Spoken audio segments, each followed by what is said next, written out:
We're in the city of Bursa.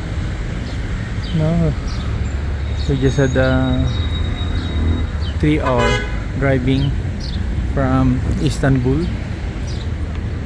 We are going here, right on their small park. Hindi namin alam kung saan na kami dumating eh.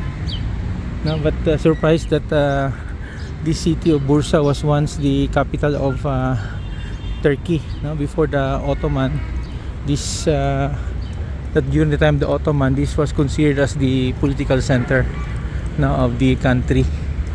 But that explains you have old structures, old mosques, old buildings. Where do we cross? Huh? Nako, cross muna tayo. Style. So dangerous to cross here. Yan. Mauna ka, sumunod ka muna, wag muna tayo mauna. No, so they have their way of crossing the street. Well, you know, yung pedestrian nakalagay yung red o bawal yan nakalagay diyan. Huh? People are crossing the streets. No?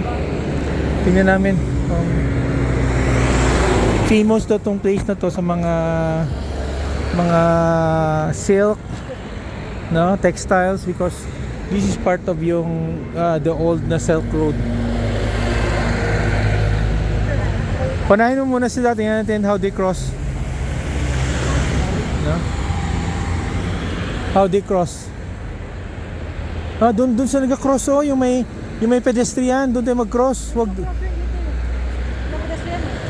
You know, may walking. Ha? So risky.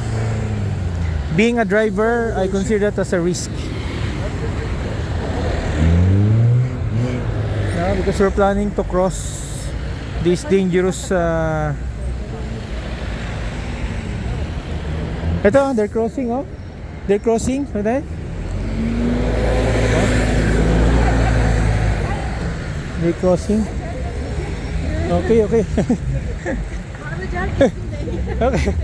Thank you.